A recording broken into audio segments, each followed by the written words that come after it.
Bonjour. Dans le dernier épisode, nous avons vu comment Ulysse et ses compagnons, grâce à un plan rusé, ont réussi à aveugler le terrible cyclope Polyphème. Mais même si la première partie du plan d'Ulysse a marché, ils sont toujours piégés dans la grotte. Aujourd'hui, je vais te raconter la nuit terrible qui suit et la nouvelle idée d'Ulysse pour leur permettre de s'échapper. Épisode 8, une nuit d'angoisse. Polyphème est aveuglé, mais il est loin d'être vaincu. Dans la grotte sombre, ses hurlements résonnent encore. Il tape partout avec ses mains énormes, cherchant à attraper les petits hommes qui l'ont blessé. Chaque fois qu'il entend un bruit, il frappe les murs, soulève des pierres et bouscule les jarres. Ses cris sont si puissants que le sol semble trembler. Ulysse et ses compagnons, tapis dans un coin de la caverne, retiennent leur souffle.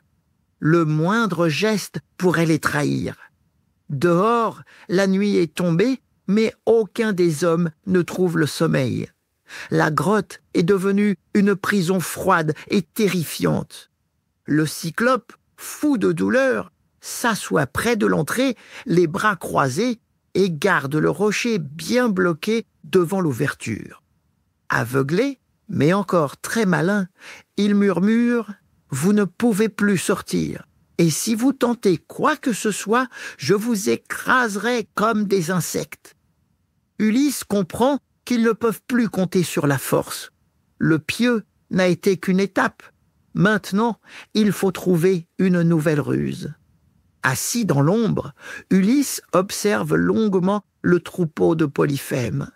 Les chèvres et les béliers sont tous là, blottis, ensemble pour dormir. Et soudain, une idée germe dans son esprit. Une idée à la fois simple et géniale. Il rassemble ses hommes et leur chuchote. « Écoutez-moi bien, nous ne pouvons pas bouger la pierre, mais demain matin, Polyphème ouvrira l'entrée pour laisser sortir son troupeau. C'est là que nous allons devoir saisir notre chance. Nous allons nous attacher sous les plus gros béliers. Et quand ils sortiront, nous passerons avec eux invisibles. » Ses compagnons écoutent, les yeux écarquillés, partagés entre la peur et l'espoir. Pour l'instant, il faut attendre, et la nuit passe lentement. Polyphème ne cesse de grogner, de tâter le sol de ses mains épaisses. Parfois, il pousse un râle terrible qui glace le sang des Grecs. Mais aucun ne bouge, chacun reste tapi dans l'ombre, le cœur battant. Peu à peu, le silence revient, les bêtes s'endorment, et Ulysse, les yeux grands ouverts, fixe l'entrée de la grotte, espérant que son plan tiendra jusqu'au matin. Dans le prochain épisode, je te raconterai comment Ulysse et ses compagnons vont tenter cette folle évasion. Alors abonne-toi vite pour ne rien rater de l'Odyssée d'Ulysse.